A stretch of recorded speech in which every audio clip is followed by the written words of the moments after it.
సునాదస్వరము June 19. ఆకాశమందు నివాసి అయిన దేవుడు తానే మా యత్నమును సఫలము చేయును గనక ఆయన దాసులమైన మేము కట్టుటకు పూనుకొనుచున్నాము. నెహెమ్యా గ్రంథము 2వ అధ్యాయము 20వ వచనం. మన దేవుడు మన ప్రయత్నమును సఫలము చేసే దేవుడు. అదే ఈ రోజున వాగ్దానం చేస్తున్నాడు. మరి ఆయన చిత్తంలో మనం ఏ పని ప్రారంభించినా ప్రతి ప్రయత్నాన్ని ఆయన సఫలపరుస్తాడు. మరి నెహెమ్యా యెరూషలేము యొక్క ప్రాకారం కట్టడానికి కొరకు వచ్చాడు.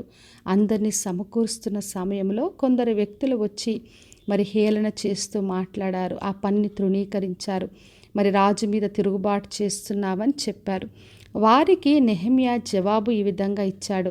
మరి ఆకాశమందు నివాసైన దేవుడే తానే మా యత్నమును సఫలము చేయును అంటున్నాడు.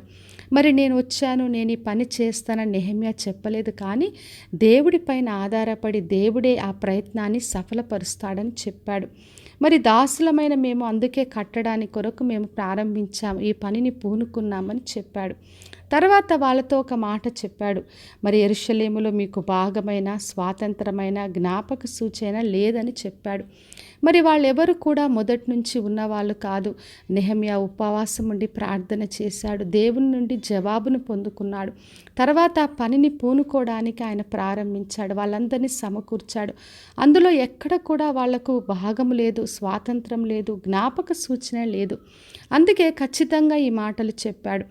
మరి మనము కూడా దేవుని పనిని ఆయన చెప్పిన దాన్ని మనం చేస్తున్నప్పుడు కొందరు వ్యక్తులు హేళన చేస్తారు, ఎగతాళిగా మాట్లాడతారు. వాళ్ళ మాటలు విని మనం పని ఆపకూడదు. కానీ దేవుని వైపు చూస్తూ మనం పనిని కొనసాగించాలని ప్రభు కోరుతున్నాడు. మరి యేసుక్రీస్తు పరిచర్య చేస్తున్నప్పుడు శాస్త్రులు పరిసయ్యులు ఎంతగానో ఆయన హేళన చేశారు, ప్రశ్నించారు. మరి వారిని చూసి యేసుక్రీస్తు ఆగిపోలేదు. కానీ దేవుని చిత్తాన్ని నెరవేరుస్తూ ఆయన పనిని కొనసాగించి ముగించాడు. అందుకే హెబ్రీలకు రాసిన పత్రిక 11వ అధ్యాయం 2వ వచనం రాయబడింది. మనకు విశ్వాసమును కర్తను కొనసాగించువాడిన యేసు వైపు చూస్తూ ముందుకు పరిగెత్తాలని. కాబట్టి నా ప్రియ సహోదరి సహోదర, దేవుడు అప్పగించిన ఏ పనైనా మన విశ్వాసంతో ముందుకు కొనసాగిద్దాం. ఆయనే మన ప్రతి ప్రయత్నాన్ని సఫలపరిచే దేవుడు. ఎవరు ఏది ఎగతాళి చేసినా పట్టించుకోకుండా దేవుని వైపు చూస్తూ ఆయన చేతికి అప్పగించి ముందుకు కొనసాగి ముగించుదాం. ప్రార్థన చేసుకుందాం.